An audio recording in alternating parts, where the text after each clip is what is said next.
Vamos começar a nossa tarefinha. Vamos fechar os olhos.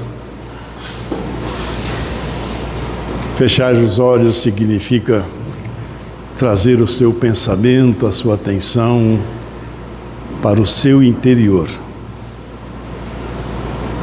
se desligando um tanto das coisas externas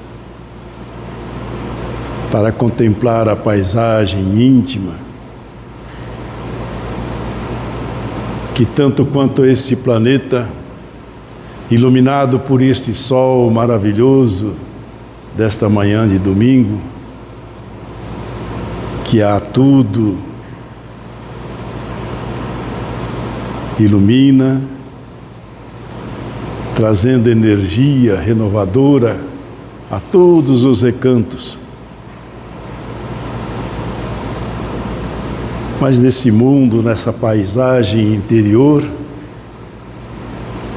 só há uma luz capaz de iluminar, aquecer, fortalecer. Jesus é o nosso sol, nosso guia, a nossa fonte de inspiração, a nossa fonte de esperança.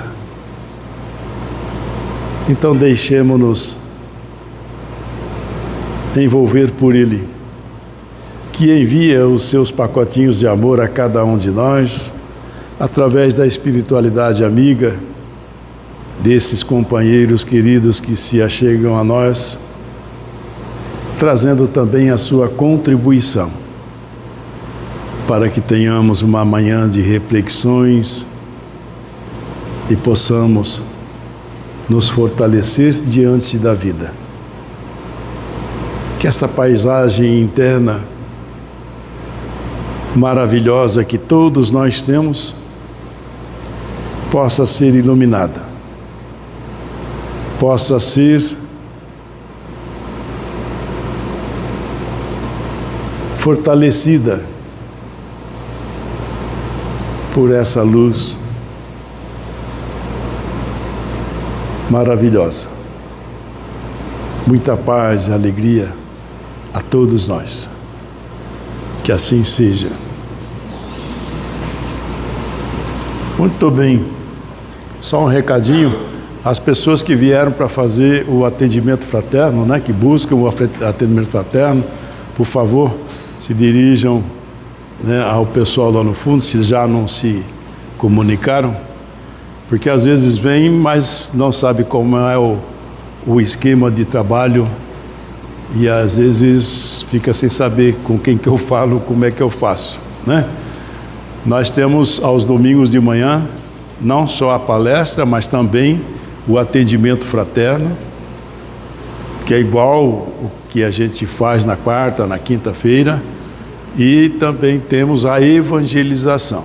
Então, os jovenzinhos menores de 98 anos podem, se quiserem, se dirigir à evangelização, Aqueles que acham que já pode ficar aqui, fiquem aqui com a gente, Porque eu também não tenho 98 e às vezes dá vontade de ir lá, Essa criança interna que nós temos, seria interessante, não acha? Uma boa ideia? O que você acha disso? Lá, você fazendo o curso de evangelização, lá umas 3 semanas só. Gente, é uma maravilha, gente. É um rejuvenescimento assim, que dá um impacto na gente. É sério.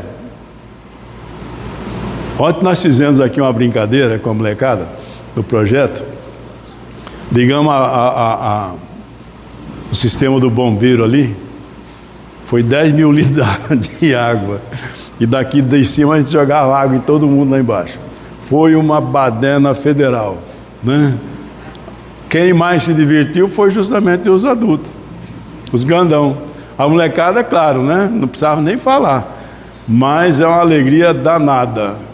Às vezes a gente tem que voltar a ser criança, para dar uma reciclada nesse mundo interno que a gente tem, que às vezes fica assim obscurecido, fica endurecido, fica impermeável a certas coisas. sejamos moleques, sejamos crianças, não tenhamos medo disso. E eu acho que, vamos fazer isso, sortear uma aula de evangelização. Cadê o meu companheiro Vartão? Vamos fazer isso? Uma aula de evangelização por domingo. Aí quem ganhar, em vez de vir aqui, vai lá com o Abel aprender uns truques. Interessante. Muito bem. Dito isso, vamos à nossa reflexão. A gente tem falado nas últimas vezes, nós falamos sobre Deus, falamos sobre os atributos de Deus, perguntamos se o mal existe, e a unanimidade aqui praticamente disse sim, ele existe, está aí, está nos nossos calcanhares, né? Refletimos sobre a causa da maldade, onde começa, com quem começa, quem inventou este trem, né? Qual que é o pensamento filosófico dos grandes pensadores a respeito do mal. Cada um traz uma ideia, cada um traz uma reflexão, pensando, claro, nas realidades em que eles próprios vivem, mas com o poder da sua capacidade mental vão tecendo os comentários muito pertinentes em relação àquelas realidades. Nenhum deles extrapolou, e até hoje não fizeram, nem filósofos, nem ciência, não extrapolou para o mundo extracorpóreo, quer dizer, o mundo espiritual. Porque entende que isso é religiosidade, e religiosidade quem trata são os sacerdotes. Nada mais enganoso. Mas nós estamos fazendo estas reflexões. E chegamos ao momento de agora pensar um pouco a respeito, não só do mal, mas principalmente do bem. Porque se existe o mal, nós também haveremos de concordar, por unanimidade, que existe o bem. A questão é saber, quem é que ganha esse jogo. Não é um jogo, não é um conflito, não é uma disputa, uma guerra do bem contra o mal. Isso não existe. O que existe é essa paisagem interior, e é ao que eu dou valor nesta paisagem interior. Falávamos agora há pouco da iluminação dessa paisagem interior, que só pode ser feita por Jesus, por uma luz que nos guie. A luz que nos guia não é Ele propriamente, Jesus, mas a sua mensagem. Que a gente tenha essa consciência, porque senão a gente segue pessoas, não a mensagem, não a reflexão. A gente não consegue se transformar nele, mas podemos absorver o que ele ensina e aplicar nas nossas vidas. Isso é iluminação. Então, essa reflexão precisa ser feita. Essa ideia de bem parte daqui, como nós veremos. Como também parte daqui de dentro a ideia da maldade, da crueldade, dessas coisas todas, né? Então, continuando as nossas reflexões, na última vez nós falamos um pouco a respeito das leis morais que existem e estão aí gerindo todas as ações ou formas de manifestação desse universo. Nós não temos a lei da gravidade, e quem estudou um pouquinho, lembra lá do colégio, a lei da gravidade, ela é uma manifestação de dois corpos que se atraem mutuamente. Ou seja, os corpos têm força gravitacional, atraem, essa força de atração. Nós mesmos temos, essa cadeira tem, só que são forças tão fracas, tão pequeninas, que a gente não percebe, né? Mas quando se trata de grandes astros, isso aí é crucial. A Terra gira em torno do Sol por conta desse equilíbrio gravitacional. De modo que, se ela se afastar 1 quilômetro, 2, 10, 20 quilômetros desta rota, a vida na Terra já não é mais possível. Se aproximar um tanto mais, ela vai torrar. Vejam como é importante isso. Estamos falando de uma das leis, lei gravitacional. Existem outras leis da física, né, forte, a lei da força fraca, né, o eletromagnetismo, tudo isso são leis físicas, de que nós vamos falar um pouco. Mas todas elas geram isso aqui, ó, o bem e o mal. Porque não existem só as leis físicas, existem as leis morais também. E dessas a ciência e nem a filosofia cuidam. E se nós buscarmos todo o roteiro religioso, né, nós não vamos encontrar em nenhuma outra religiosidade alguém ou algum estudo que nos fale de leis morais. Não tem.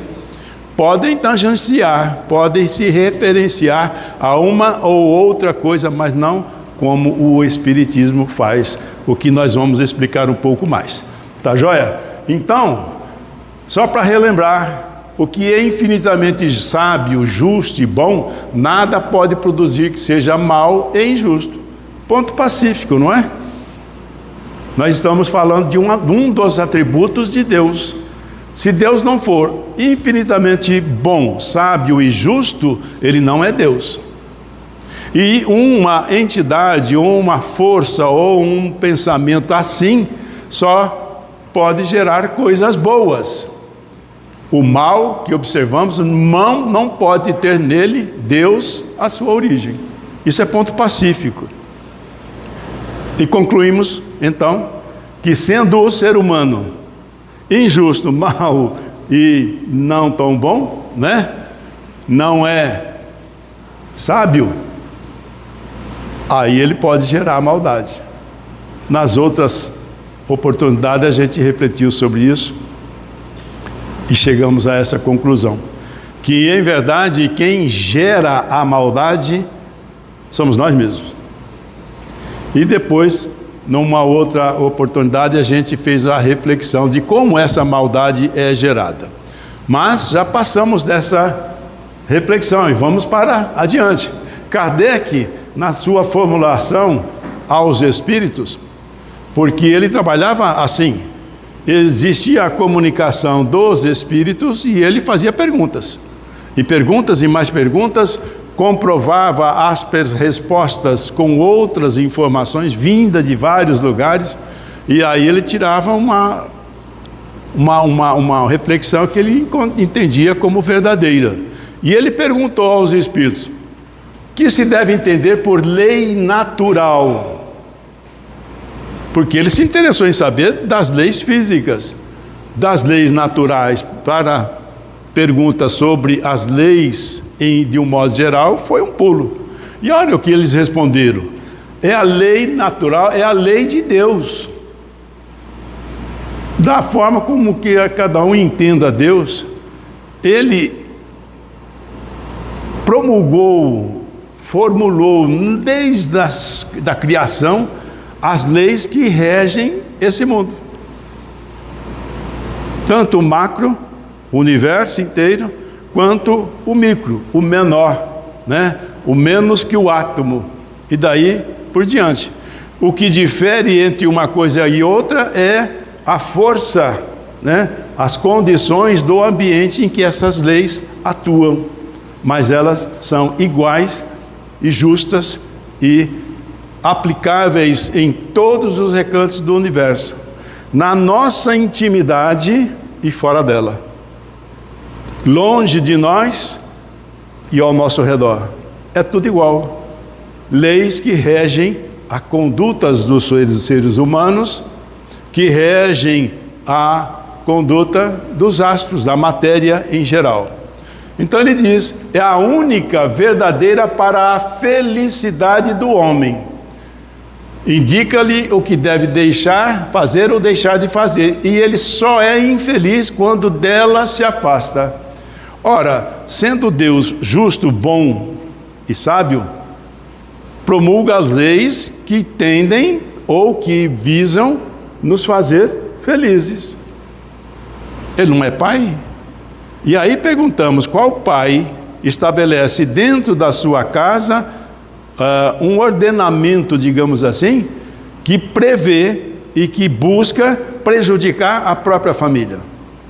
Mesmo naqueles momentos em que nas famílias mais antigas era assim, quem predominava era o paternalismo, era o pai, e ele impunha as regras, ele o fazia para o bem, no entender dele, para o bem dos integrantes da família. Queiramos ou não, era assim que ele pensava. Somos diferentes de Deus? Deus então é pior que a gente? A gente não faz nada para a família para prejudicar a própria família, os próprios filhos, prejudicar a si mesmo. Deus é bem melhor que nós, não é? Então ele vai querer para a sua família, para a sua criação, o que é de melhor. E o que é de melhor nos leva à felicidade. Para isso é só seguir a regrinha, nada mais. É eterna a lei de Deus? Eterna e imutável, outro dos atributos de Deus, como o próprio Deus. Imutável. Se as leis mudassem como mudam as leis dos homens, esse mundo seria uma baderna, seria uma confusão geral, né? É imutável, existe desde sempre. E cumprindo-a, o que é fácil, num primeiro momento a gente pode achar, mas é tão difícil cumprir essas leis, é porque a gente se acostumou a agir de acordo com os nossos quereres, com as nossas vontades. E aí o conflito se estabelece intimamente. A lei é eterna e imutável, como o próprio Deus.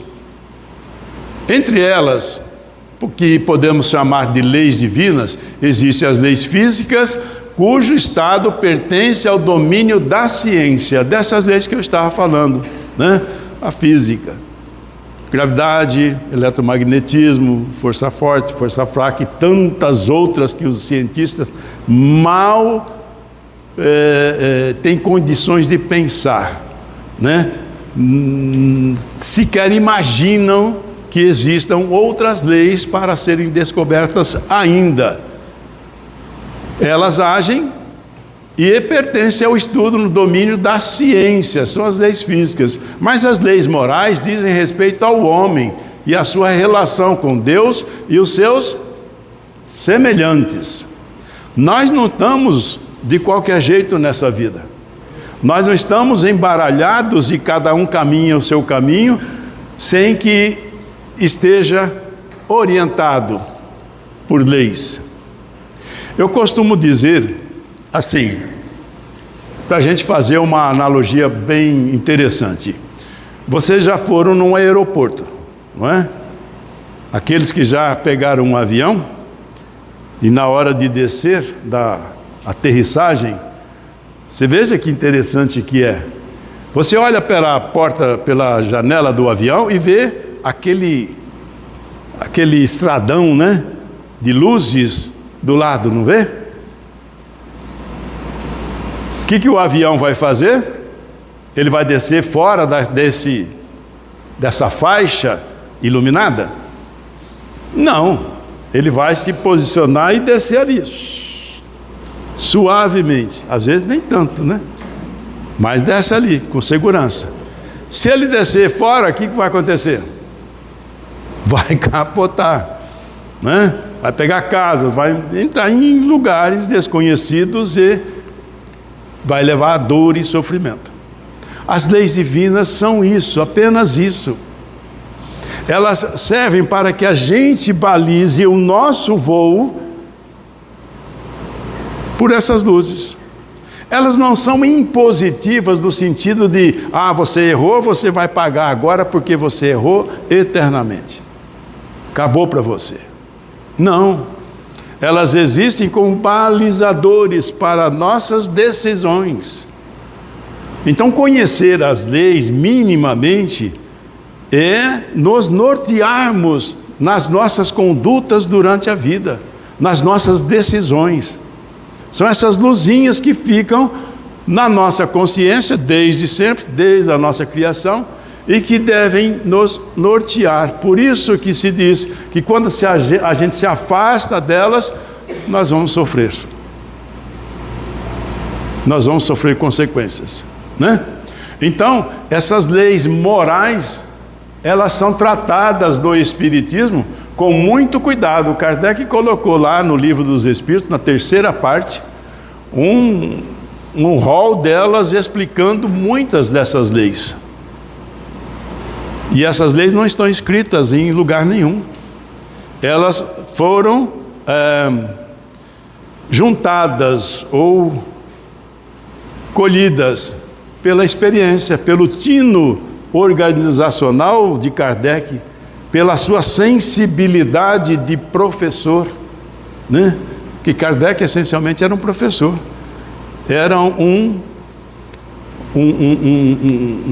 uma pessoa que ensinava, que gostava de entender as coisas para passar a informação adiante. E ele, compreendendo as respostas dos Espíritos, analisando a própria vida, a vida das pessoas que o rodeavam, do mundo, entendeu e identificou essas leis, que são poucas. Existem muitas mais que ele não nos fala. E olha que interessante, das leis morais, ele falou da lei de adoração, ou seja, aceitar, entender Deus como um ser superior. Quantas pessoas não se acham muito superiores a Deus? Tem um orgulho tão, né, que se acham no direito de fazer coisas do que queira. E quantos há que não se acham tão nada, que nem o olhar para o céu se dão o direito. Nem tanto à terra, nem tanto ao mar. A lei de adoração é entender Deus, procurar entender, reverenciá-lo como a força máxima, mantenedor da vida, e por aí vai. Nosso Pai, simplesmente, né? Essa aqui é interessante, a lei do trabalho. Já observaram isso? Lei do trabalho? Segunda-feira, 5:30 da manhã, um frio da pega. Você dá aquela espreguiçada debaixo do cobertor assim, fala, caraca, tem que trabalhar. Alguém já pensou assim? 10 da noite, Parmeira, Corinthians, todo mundo ganhou o campeonato. Vida feliz. Aí você olha, amanhã é segunda-feira, cara. É aquele momento que a gente fala assim, quem inventou esse negócio? Já se perguntaram? Queria saber quem inventou esse negócio de trabalho. Não é assim? Todo mundo já fez isso. A lei de trabalho. Ninguém passa por esta vida sem trabalhar. E aí, às vezes, a gente pensa que trabalhar é carregar saco nas costas. É fazer trabalho manual, é isso, é aquilo, cuidar disso, cuidar disso.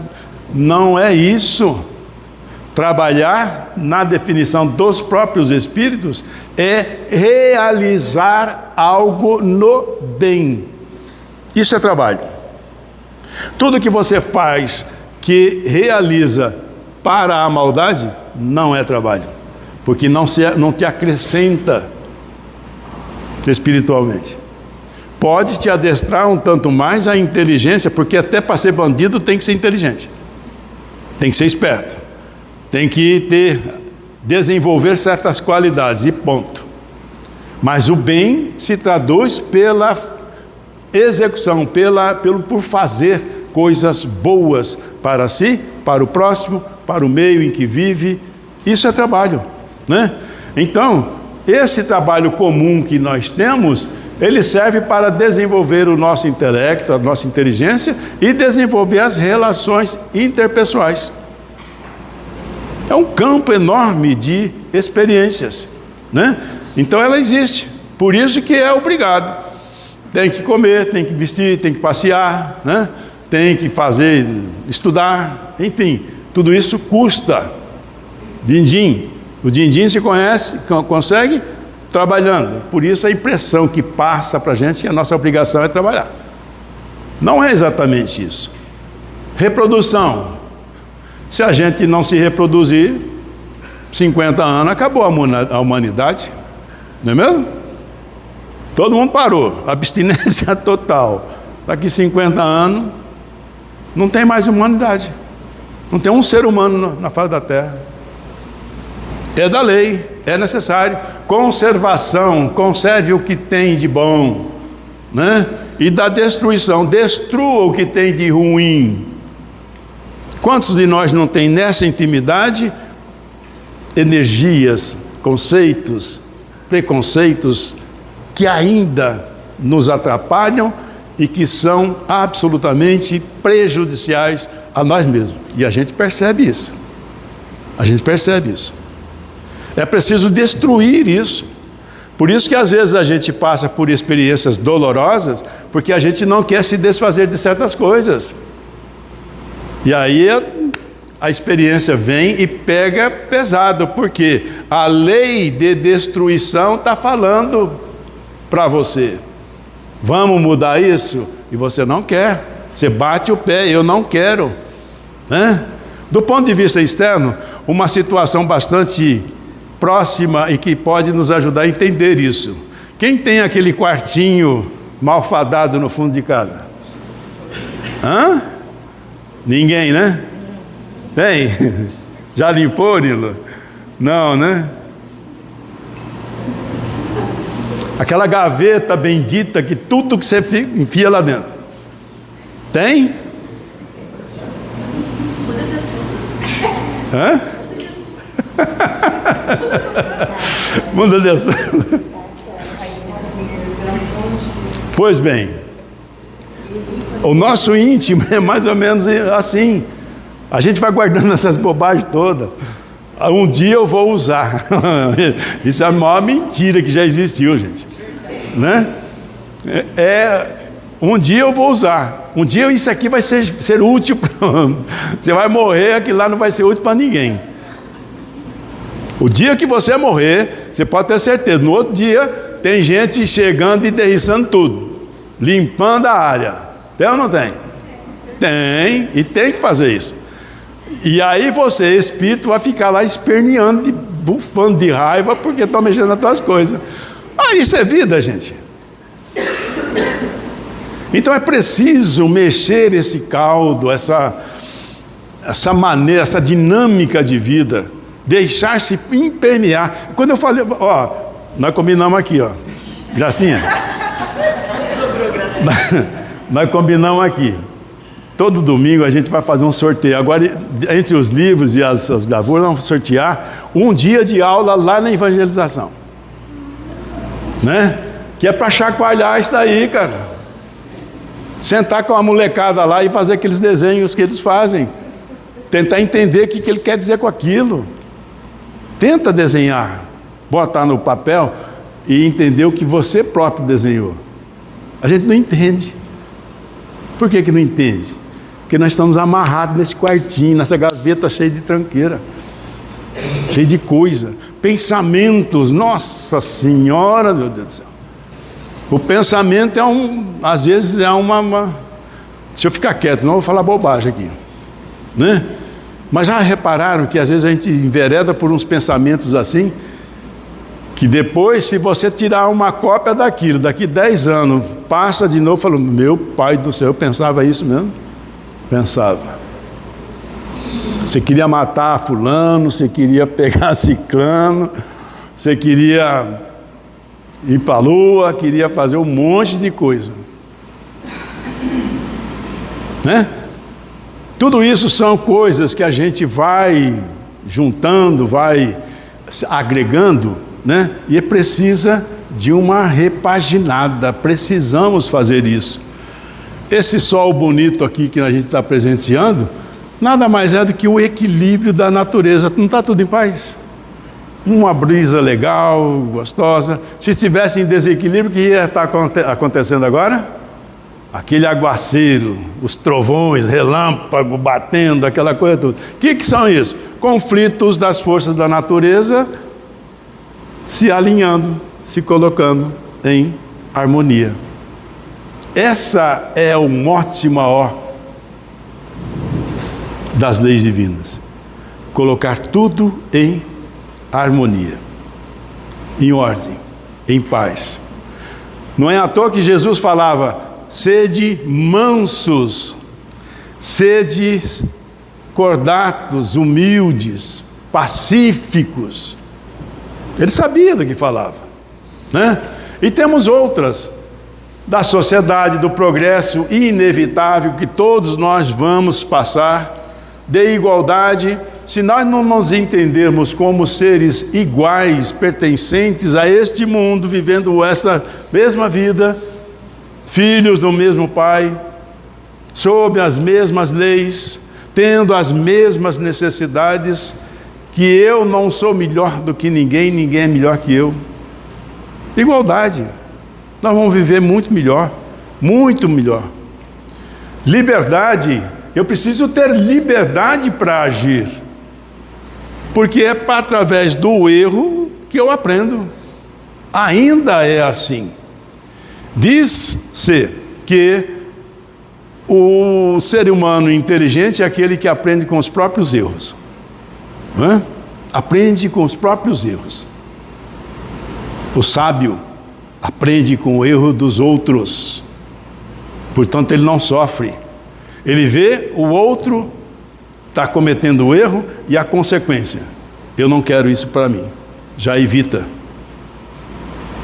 É um passo adiante. Mas todos nós temos o direito de acertar e de errar, porque não está em nós ainda o conhecimento suficiente, a consciência suficiente para sempre fazer boas escolhas. Porque nós não entendemos nada, patavina disso. Os cientistas não tocam nisso. Os sacerdotes, de modo geral, não tocam nisso. Os filósofos, menos ainda, trazem um monte de questionamentos, de informação e de formas ou sistemas de pensamento que não nos leva à felicidade. Se assim fosse, nós éramos felizes desde antes de Platão e tudo mais, né? Cujo objetivo é chegar à perfeição moral. Mas, de todas as leis elencadas por Kardec, e comprovadamente maior do que qualquer uma, existe a lei de amor, justiça e caridade. Lembra isso alguma coisa? O que Jesus disse diante do sinédrio, diante dos fariseus, dos saduceus, desafiando aquelas pessoas, quando lhe perguntaram qual é a maior lei, e eles esperavam que ele dissesse: olha, a maior lei é a lei de Moisés. Não foi isso que ele disse. A maior lei é amar a Deus sobre todas as coisas, ao próximo como a ti mesmo. Essa é a maior lei. Isso é capaz de nos levar à felicidade. Então, de todas as leis que existem, esta é a maior. E aí eu pergunto, seria isso capaz de mudar o estado de coisas que existe na nossa humanidade hoje, no nosso planeta?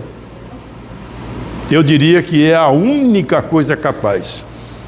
Porque se nós todos, seres humanos, todos, encarnados e desencarnados, são cerca de 25 a 30 bilhões de almas, nós dispusermos a praticar essa lei com boa vontade, com determinação, esse mundo muda amanhã. Que amanhã? Muda agora. Mas nós somos temerosos ainda. Nós temos tantos entulhos dentro de nós mesmos que nós não... Será que eu vou jogar fora isso e eu vou precisar disso amanhã? Será que se eu fizer o bem a essa criatura, Ele não vai estar me enganando. Olha, é comum isso. Então a gente tem um freio de mão, né, puxado. A gente tem um receio de fazer o bem. Muito receoso. Mas é a única saída, é o único caminho que nós devemos seguir. Porque esta é uma lei que vige no mundo, tanto do universo, em qualquer mundo, no plano espiritual, no plano em que a gente vive e principalmente nesse mundo interior. Este é o verdadeiro sol que ilumina as nossas vidas, capaz de nos levar à felicidade. Ah, mas vai demorar, vai, porque nós temos que reformar tudo isso dentro de nós. Desconstruir muitas coisas que nós próprios construímos. Se lembrarem das reflexões sobre a origem do mal, nós vamos perceber que ao longo das eras, nós mesmos, através das reencarnações, nós cometemos erros sistematicamente. E fomos agregando essas forças, essas energias em nós mesmos, na estruturação da nossa psique, da nossa personalidade, do nosso campo mental, do nosso mundo interior, tudo criação nossa, exercício nosso. Hoje temos que fazer o caminho contrário, desconstruir isso. Isso é muito grande. Deus é magnífico, nos permite a reencarnação. Vocês têm ideia de como é que nós vamos reencarnar na próxima vez?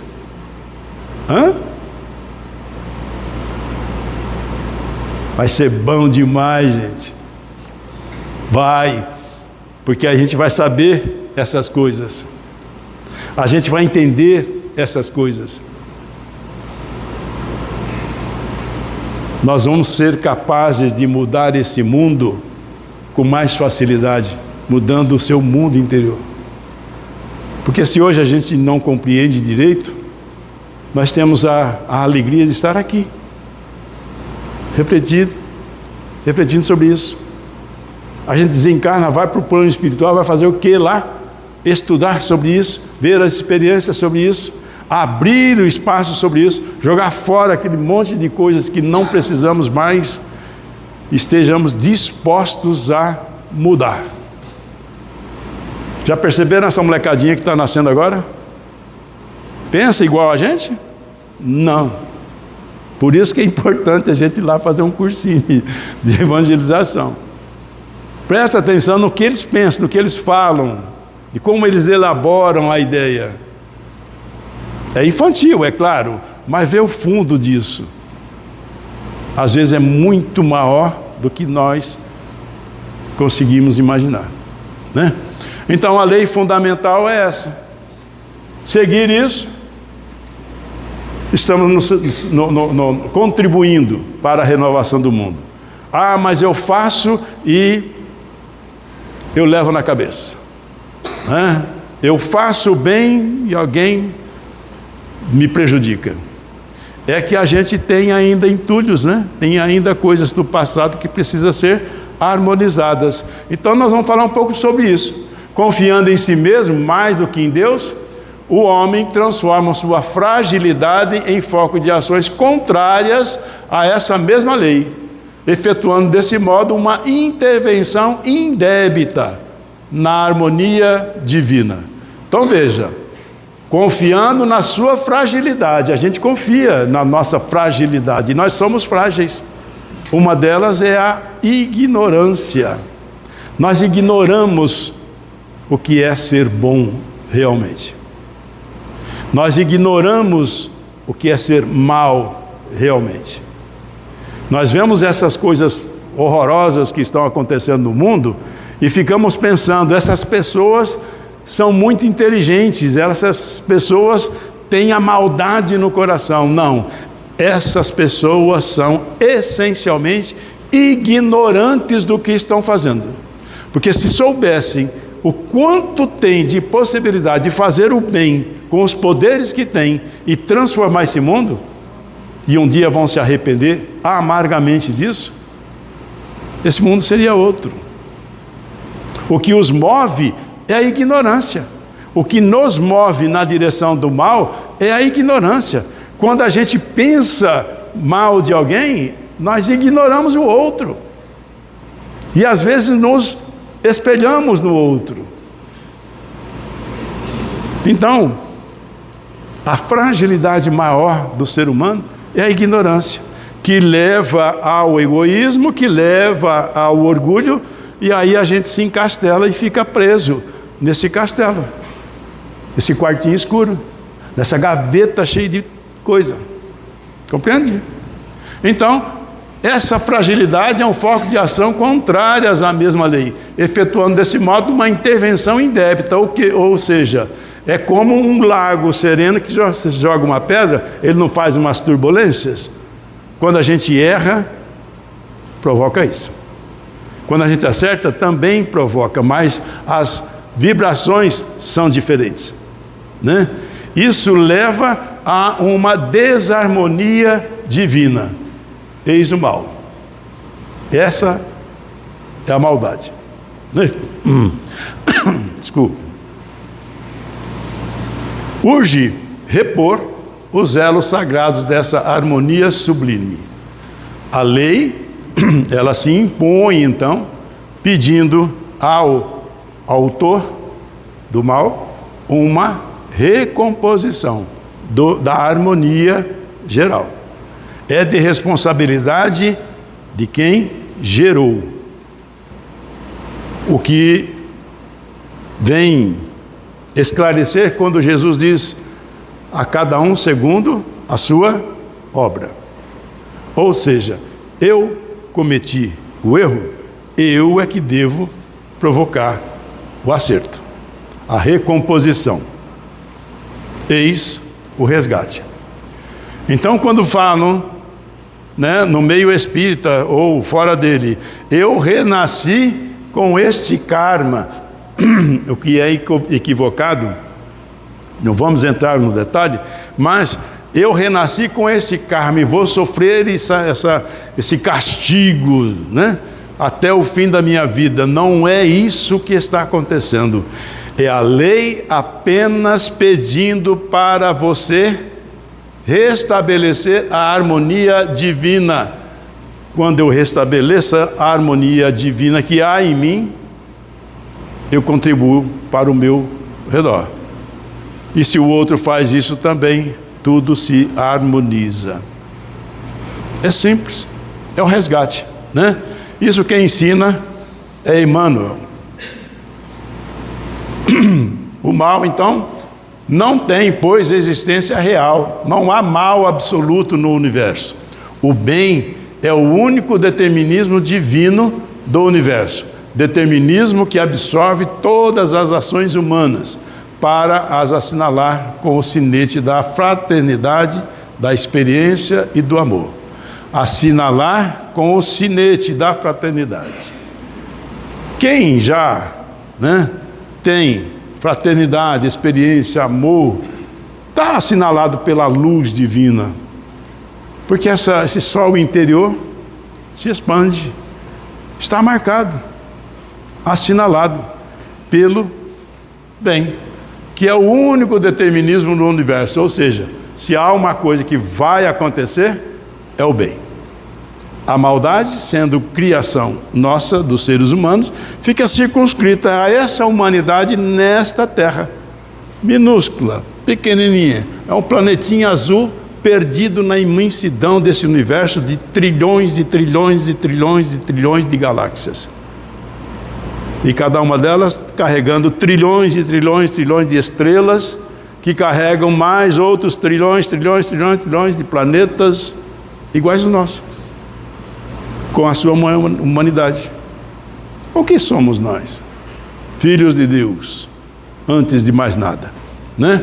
Então, não há mal absoluto. O que há é ainda a nossa ignorância no entendimento dessas leis. E o bem é o único determinismo que vai prevalecer. Ou seja, você será feliz, queira ou não queira. Aquele que pensa, não sou feliz hoje, mantenha a rota no bem, será mais adiante, muito mais cedo do que possa imaginar, muito mais cedo. Mas se a gente se mantém na rota da maldade e dizendo esse mundo não tem jeito, passa a régua, acaba com tudo porque não vai dar certo, ele vai ter que esperar um pouco mais. Está adiando o dia da sua própria felicidade. Acabou? Tem um monte de coisa aqui, mas fica para nossos outros encontros, né? E aí, tio Walter, o que nós faz agora? Hã? Vamos fazer o passe? Então vamos fazer o passe. Maravilha. A gente mudou um pouquinho a feitura, né? Porque se a gente for aplicar individualmente o passe lá na sala de passe, nós vamos sair daqui meio-dia, ou mais. E tem se mostrado muito eficaz o passe coletivo, né? A gente não faz nada sem o aval da espiritualidade. Por quê? Porque não adianta nada a gente fazer aqui uma espécie, no fim é um ritual simples, né? Mas acaba sendo ritualístico se não tiver resultados práticos. E o resultado prático é justamente trazer a cada um que aqui vem o presentinho que Jesus envia através dessa espiritualidade maravilhosa. Então eles vão se posicionar junto a vocês durante o passe, fazendo com que essas chuvas, né, de amor, de energias renovadoras possam alcançar a todos indistintamente. E trazendo também o cuidado que cada um precisa. Às vezes a gente pensa, estou bem, eu estou tranquilo, está tudo jóia, mas tem algumas nuvens negras aí se formando que você não percebe. A espiritualidade trata de cuidar disso também, né? Somos cuidados de um monte de jeito. Deus é magnânimo. Ele oferece a cada um de nós oportunidades 1000 para que a gente mude para melhor. Isso é possível. Basta que a gente leia ao nosso redor e tenha confiança de que tudo pode ser melhor. Vamos lá então.